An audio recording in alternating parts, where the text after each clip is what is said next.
Okay, welcome everyone. This is our series on fundamentals of Kabbalah and Chassidut. For those who have been the last few classes, or if you haven't been, we started with the idea of time and space according to different Torah ideas in Kabbalah, Chassidut. And we've covered many things, connected it to science, physics. And last week, we took the idea of space and we started to apply it to the land of Israel. And we began with discussing the holiness of the land of Israel. What makes a place holy? What makes space holy? And we're going to continue with that theme. And it just turns out that that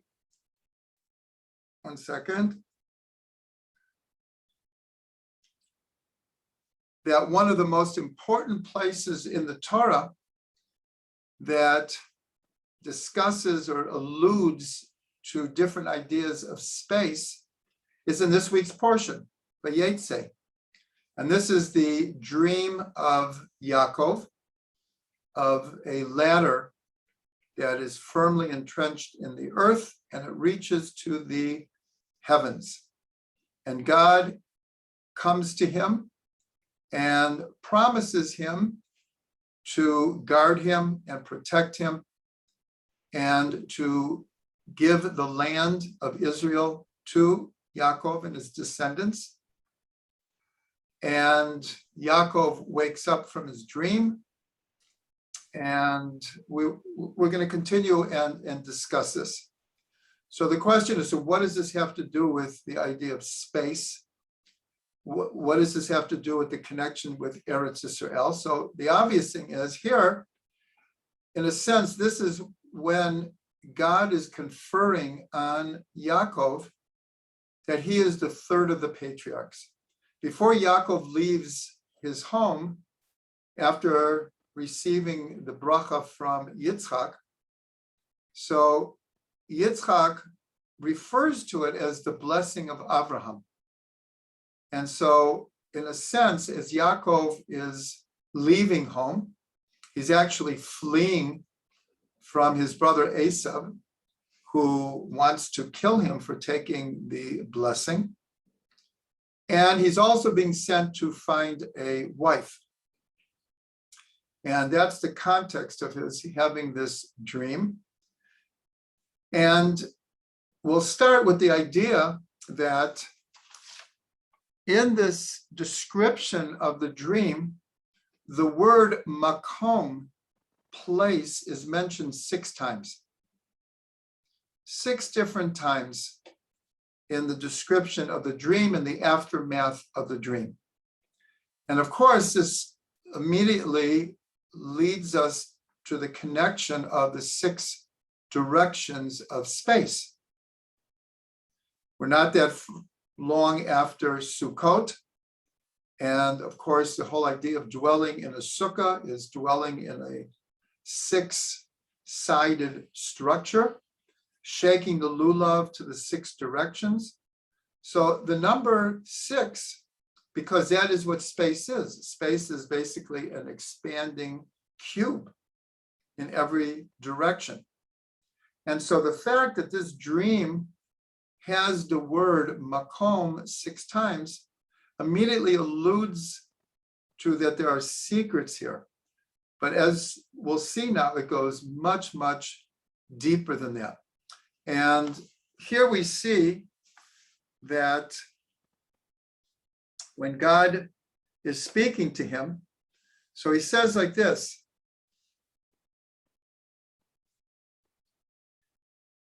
V'hinei Hashem nitzav alav, and God was either on the top of the ladder in the dream, or he appeared on Yaakov, meaning in his consciousness. V'yomar, and God said, Ani Hashem Elokei Abraham Avicha Elokei Yitzchak. And this is the part we want to get to. Ha'oretz asher ata shochev aleha lecha etnena ulezarecha. So it says, the land that you are lying on, I will give to you and to your descendants. So the Gemara, if anyone wants to look this up, a lot of the sources of the midrashic tradition about this dream is in Chulin, page 91. That's where you'll find these various teachings. And so one of the sages asked, what kind of a promise is that? The land that you are lying on. Now, if you take that quite literally, it means the Arba Amot of his body. You could interpret it that God is saying, this particular piece of land that you're lying on, I will give to you. And that is the simple understanding of it. But our common sense tells us it doesn't make sense that that is all that God is promising to Yaakov. So Rashi, based on this Gemara, says that God folded up all of Eretz Yisrael under where Yaakov was lying in order to allude to him that it, just like this seemingly small piece of land would be easy to defend and take hold of, so the whole land of Israel being folded up underneath him was telling Yaakov, that's how, in a sense, easy it will be for you to take control, to conquer the land of Israel. Now, what we want to get to here is, what does it mean that God folded up all of Eretz Yisrael? Now, there's another part of the dream, a somewhat mysterious part of the dream, is where exactly did this dream happen? So after Yaakov wakes up, so it says that he called this place Beit El. It says in Pasuk Yud Tet, for anyone who would like to follow, we are in chapter 28 of Bereshit, and we're on the 19th verse. So it says, Vayikra et Shem HaMakom. Here's one of the appearances of HaMakom. He called the name of the place Beit El, the house of God. V'ulam luz Shem Ha'ir L'Rishona. And at first, this place was called Luz. So that's what the pasuk says. But we have a tradition, a very, very clear tradition, that the place of the dream was on the Temple Mount. We'll ask, how do we know that? So when Abraham took Yitzchak for the Akedah, the Torah says it took him 3 days to arrive there. And as he approached Jerusalem, it says, V'yisa Avram et einav, v'yar et hamakom mirachok. Avram lifted up his eyes and he saw the place from afar. And so here it says that Yaakov called the place Beit El, and before it was called Luz. So Rashi, there's a long Rashi, actually for Rashi, a very long Rashi, where he brings the opinion that the foot of the ladder in his dream was in Beersheba, and the head was in Beit El, and the middle of the ladder was at the Temple Mount. So for those who know the geography of Eretz Yisrael, Beersheba is relatively in the south. Beit El, there is a city in Israel now called Beit El, right next to the Arab city of Ramallah, just north of Jerusalem, called Beit El. And Jerusalem is in the middle. So Rashi brings the opinion from the Gemara that it doesn't make clear exactly, well, where was he? The foot of the ladder, but this is a dream. The foot of the ladder is in Beersheba, the head is in Beit El, and the middle is at the Temple Mount. And Rashi is not completely satisfied with this, so he brings another opinion based again on this Gemara in Chulin, that the first pasuk of the parsha says, "V'yetze Yaakov mi Beersheba v'yelech Harana." Yaakov left Beersheba and he went to Haran. And the inference is that he went to Haran, meaning he arrived in Haran. And then it says that he came upon the place.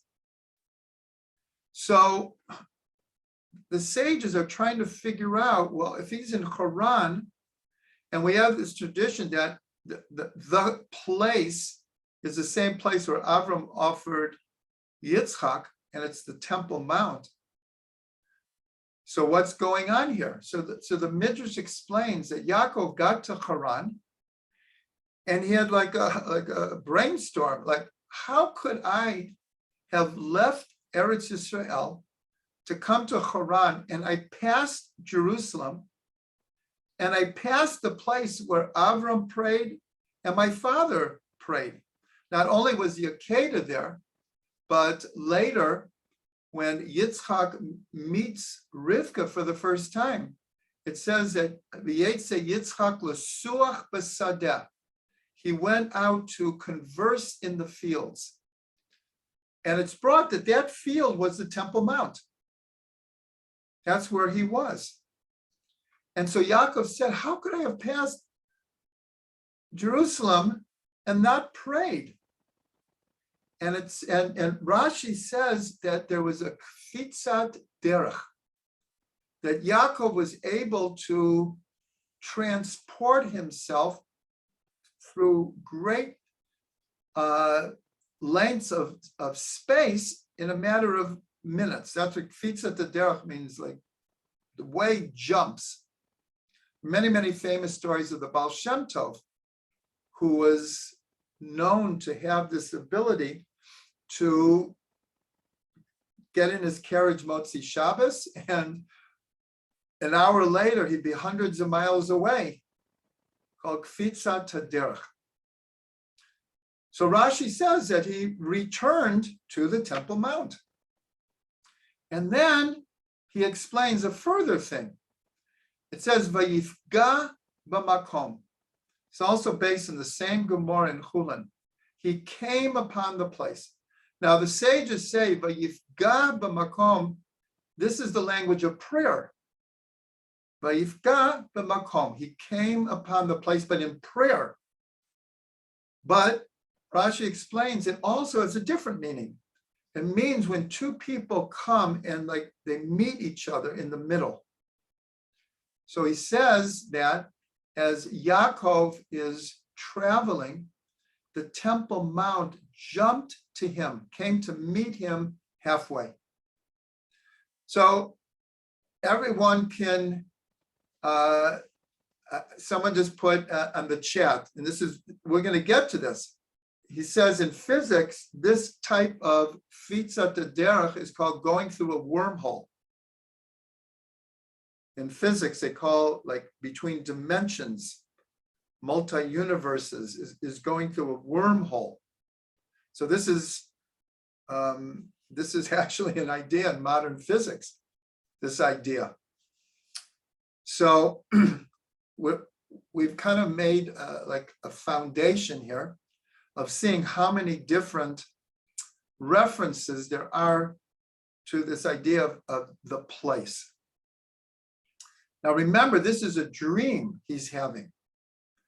And we know that in a dream, because here we're talking about Rashi is bringing these different ideas of jumping through space in a matter of seconds, of space coming to meet someone. But yet we know in a dream, this happens all the time. In a dream, we could be, and they measure brain waves. They know, they can figure out exactly how long a person is entering into a dream state. So the dream state can last for a relatively short amount of time. But in the dream, it could seem like it's going on forever and ever. And also, a person in a dream can transverse like universes in a split second. Because when we're in a dream state, we're above a logical conscious state, and we move into a more unconscious, subconscious, and supraconscious ability to transcend space and time. That is one of the experiences of a dream. But here Rashi's like combining a dream state, and he's in Haran, and this is how he gets back to Yerushalayim. And so what we see from this is very connected to time. Yes, another tweet in special relativity. This is called time dilation. So all of what Rashi is saying is being discussed in modern physics, not just discussed. Einstein changed forever our view of the universe through his different theories. They're not theories. This is how we relate to the universe now. The relativity of time, and in a sense, the relativity of space. So here, I'm going to make a very, very important statement, like a general statement, is that when someone is giving over Torah or writing Torah, and we're reading it hundreds of years later or thousands of years later, it could be the Talmud, it could be the Midrash, it could be Rashi, it could be Rambam, could be the Arizal, could be David HaMelech in Tehillim. The general principle is if someone is in a state of Ruach HaKodesh, divine inspiration or prophecy, and they record, like the Psalms are recorded, the words of the prophets are recorded, Rashi is recorded, the Rambam is recorded, the Arizal. These are just examples. That if a person is in an inspired state, then what is coming through them is not necessarily conscious to them.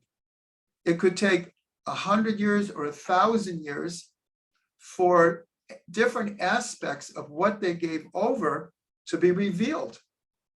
That is what it means to be in an inspired state, that one is not even totally aware of the ramifications of their writings or their teachings. So here we see Rashi as we just discussed with a wormhole, time dilation, theory of relativity. All these different things are being discussed in the Gemara, but if we didn't know modern physics, we'd say, "This, what are they talking about?" Or this is a great midrash, and it's just symbolic. So anyways, now let's take this idea, and we mentioned this already, but I'm going to mention it again, that our lifestyle today is completely based on the idea of the relativity of time and space. Just a few examples. What would have taken 300 years ago a person to get from doesn't matter, China to Israel, could have taken months or maybe even years. Today, you get on an airplane and you're there in 8 hours. It used to be if you sent, I mean, ancient times, we didn't even have a mail system, but there was some type of ways of transferring messages. But what used to take a letter weeks to arrive, so we're walking around with our devices in our hand, and we're sending emails and WhatsApps and Twitters and Instagrams to people all over the world instantaneously. So time and space are folded up. That's exactly what Rashi brings, that God folded up all of Eretz Yisrael underneath Yaakov. And the biggest place that we see this is in the idea of the Big Bang, where the entire known universe of tens of billions of galaxies, each one with tens of billions of stars, we're told in science, not in a midrash, all came from an infinitely small speck of, we'll call it matter, which explodes, and the universe is still expanding from an infinitely small seed.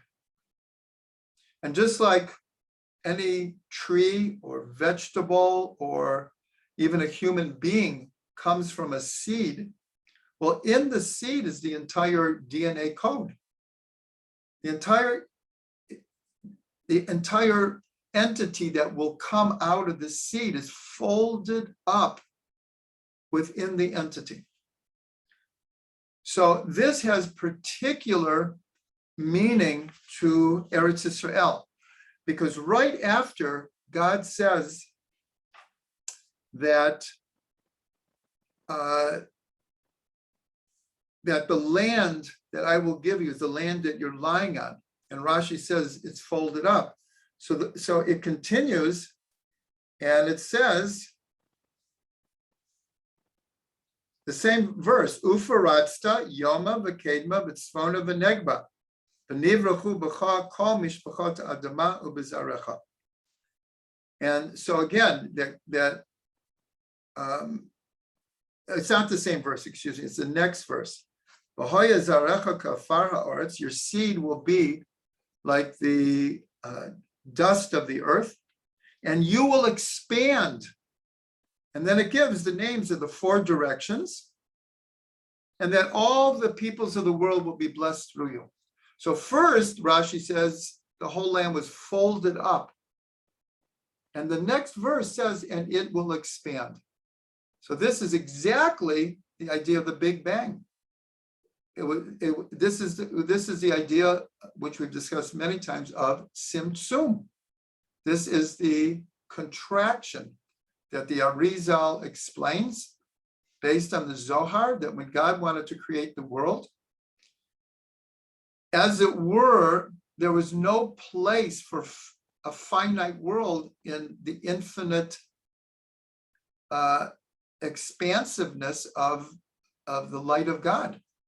It's almost oxymoronic to have finite within infinite. So the Ari explains that God, the Tzimtzum, condensed and made a space, a makom for finite reality.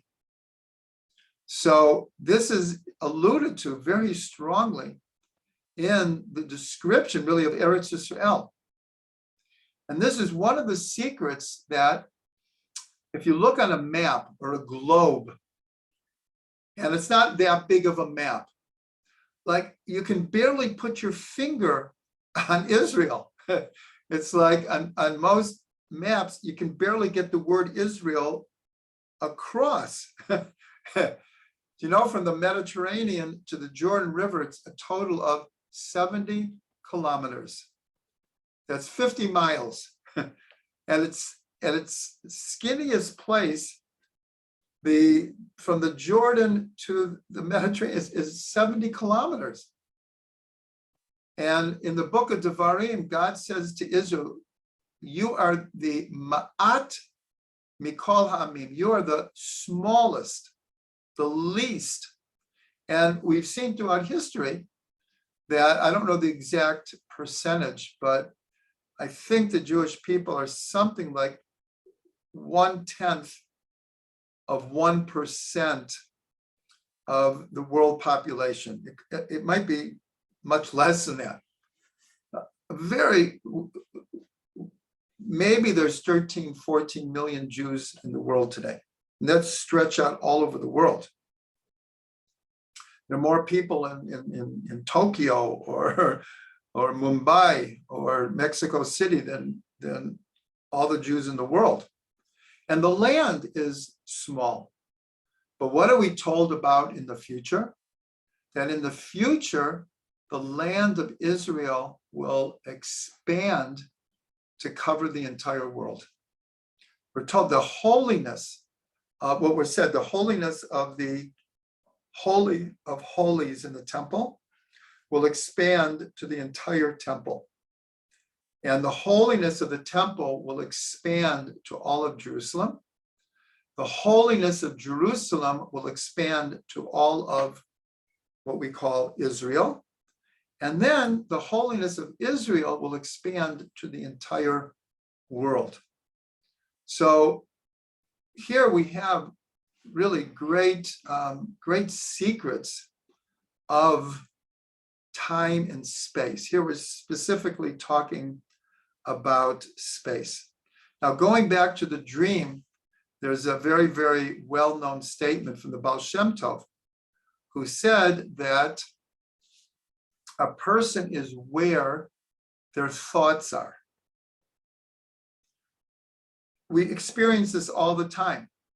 In other words, we could be sitting and doing whatever, eating or on the computer or reading a book, and our mind starts to wander. And in fact, probably in the hour that we're going to be together, many of our minds are going to be wandering like all over the place. That is the reality. But the Baal Shem Tov says you are where your thoughts are. Now, your physical body could be in one place, but your entire focus, your entire consciousness is really someplace else. So this applies also to the dream here. Going back to our original question, well, where exactly was he? Was he in Beit El, which was called Luz? Why doesn't it just call it Jerusalem? Why doesn't it just call it the Temple Mount? Because it's all alluded to. Because what we have here is a great teaching that the Baal Shem expressed.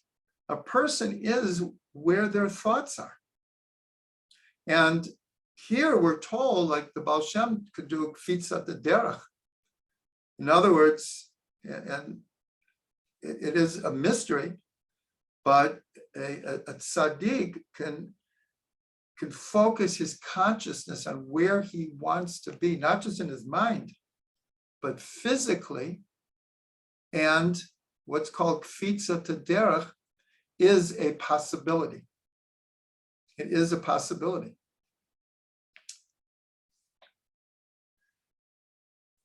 So now that we've said all of this, we're going to go one step deeper, because when Yaakov wakes up, so he said like this, Vayikatz Yaakov, we're on Pasuk 16 now. Vayikatz Yaakov mishnato. Yaakov woke up from his sleep. Vayomer, and he said, Achein yesh Hashem b'makom hazeh, v'anochi lo yadati. Therefore, he had a revelation. Achein, God is in this place, and I didn't know it. So the simple understanding is that Yaakov had come to this place. The illusion is he might never have been there before. He just knew that that's where Avram and Yitzhak had prayed. He might not have been there. Maybe he was. But when he came there, had he realized that God was in this place, in other words, that he would see God in a dream, he never would have gone to sleep. That's what Rashi brings down. That's what he means. If I would have known that God was in this place, I wouldn't have gone to sleep. I would have attempted to have a direct vision, not in a dream. But Yaakov said, I didn't know that God was in this place. But one step deeper is, Yaakov is saying, I didn't understand that God fills all space. Now, this is already alluded to by Avram Avinu. Avram Avinu builds an altar, and he called out to God, Kel Olam, which means, I'm going to translate it in a way that we're not going to translate it, but most people and most books translate it. He called out to God of the world. And Rav Ginsburg points out that if that's what Avram meant, it should have said Kel HaOlam, God of the world, Kel HaOlam. But it says Kel Olam. And so what Avram was realizing is that it's not that there's one God and he's above this world and somehow taking care of the world or recreating the world, but not exactly filling all time and space. But when he said Kel Olam, he was saying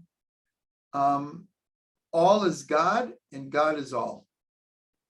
And that's what Yaakov is saying here. Yaakov is saying, I didn't know that God was in this place, bamakom, in space. But now he understood that God fills all time and all space. Sometimes we're aware of it, and sometimes we're totally not aware of it. What does it ultimately depend on? Our consciousness. And that's why in Sefer Yetzirah it talks about there's Olam, Shana, and Nefesh. There's world, which means space. There's year, which means time. And there's Nefesh, which means soul or consciousness. And so for us God does fill all time and space. God is all and all is God. But ultimately it depends on our consciousness, whether we grasp this or not, whether we're able to integrate it into our consciousness and ultimately to act accordingly, to act that way. It's brought down in Chassidut that if people were really aware that God is like watching all the time, and that our thoughts, our speech, and our action is being recorded. If a person really understood that, how could we do anything wrong? It's like we would be, in a sense, afraid to do anything wrong, or we'd have enough honor or love of God not to do anything wrong. So that's why right after Yaakov says, there is God in this place and I didn't know it. So the next verse, Yud Zayin 17 is V'yira v'yomar ma nora hamakom hazeh ein zeh ki'im beit Elokim v'zeh shara shemayim. So Yaakov says, how awesome is this place. This is none other than the house of God. This is another illusion that it was on the Temple Mount, because he's saying this is where the house of God is going to go. And this is the gate to heaven. And this is where we have the tradition that all prayer is directed to the Temple Mount and ascends from there. We discussed this last week, that whether you're in Australia or Brazil, that all prayers like go in this direction to the Temple Mount, and only then do they go up. So that's what Yaakov says. This is the gate to heaven. That's why when we go to the Kotel, not that it happens every time, but I'm sure that everyone has had at least a few awesome experiences at the Kotel, because as we're standing at the Kotel, in a sense, every prayer that has ever been prayed, there's a rosham there, there's an impression. And even as we're praying, like prayers are funneled through that place up to heaven. And we're standing there. Again, it depends on consciousness. If we're not aware, it goes like they say, in one ear and out the other ear, through our mind and out the mind, and we don't experience anything. But if we're sensitive enough, if we're tuned in enough, then we could feel the awesome energy that is there. So since we've mentioned the Temple Mount, and this whole class is, even though it seems to be about Yaakov's dream, but all of it is in the context of understanding the uniqueness of the land of Israel. That it can be the smallest. Elizabeth, we're going to hold questions to the end. We're actually getting towards the end. I will make sure to call upon you. When we talk about Eretz Yisrael, so a lot of things we're talking about, there's a unique aspect of Eretz Yisrael, that it is a vortex of energy, especially the Temple Mount. But all of Israel is a vortex of energy, and it has the dynamic of being able to hold the infinite within very finite, small borders. Sometimes when I go to Tzfat, way up north, and I drive back home in less than 2 hours, and I've just driven through half of Israel, it says, you're aware like how small this place is. It's incredibly small.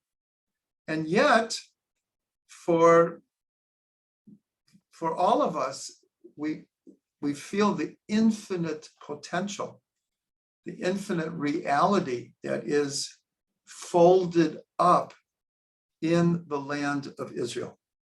So I'm going to make 2 more points. And one of them is, again, in the dream, where the same verse we just read, this idea that Yesh Hashem b'makom hazeh, God is in this place. So if you take, this is brought down in the Tikkunei Zohar, from a tradition from 2,000 years ago. If you take the 4 letters of God's name and you multiply each letter by itself, so the 4 letters are a yud equals 10, 10 times 10 is 100. Hey is 5, 5 times 5 is 25. Vav, 6, 6 times 6 is 36. And another hey is 5, 5 times 5 equals 25. If you add up 100, 25, 36, and 25 equals 186, equals makom equals this word place that we've been talking about all night. So when Yaakov says, Achen yesh Hashem bamakom, God is not just in the place, is in space, is in place. And that is why one of the ways that we refer to God is hamakom. That's one of the ways that we refer to God is hamakom. So these are very, very deep and lofty ideas, but we're applying them and trying to understand how the land of Israel is encompassing these secrets of especially space and also time. And so we'll end with, because we've been talking about the Temple Mount. So in Pirkei Avot, which is not a mystical text at all, it mentions there were 10 ongoing miracles in the temple. And many of them had to do with the transcending of time and space. And the one that I'm going to bring here is, it says that on Yom Kippur, when people would flock to the Temple Mount to try to be part of the service of the high priest,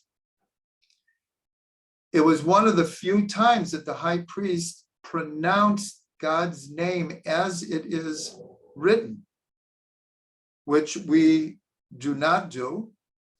And it was only done in the temple. And so it says that one of the miracles were that people were like crushed together in the temple. But when they heard the name of God, such awe would come over them that everyone would bow down. So the question is if everyone is standing like shoulder to shoulder, person to person, where was there room to bow down?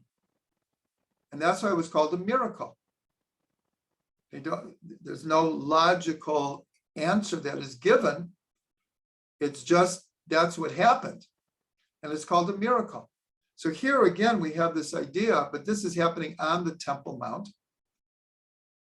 And the other idea is that in the holiest place of the temple, the Holy of Holies, was the Ark, the Aron.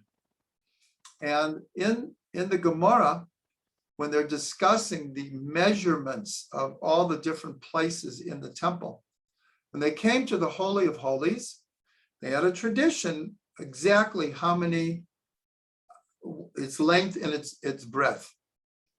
And they also had an exact tradition as to how long the poles that were inserted to be able to carry the Aron, how long they were.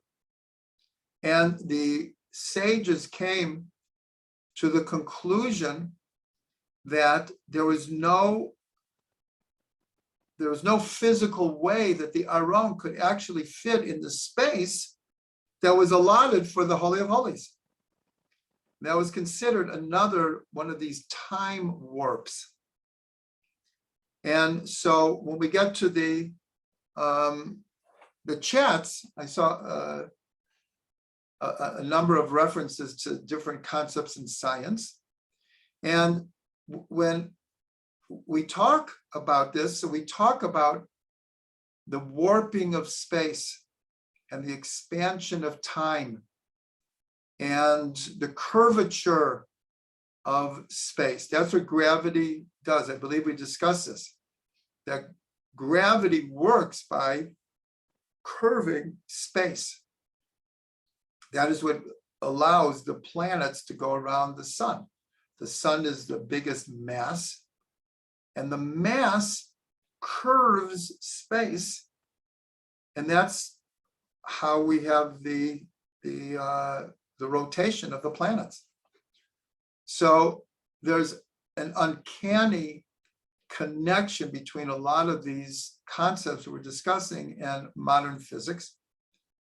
But the most important thing is what we said about Eretz Yisrael.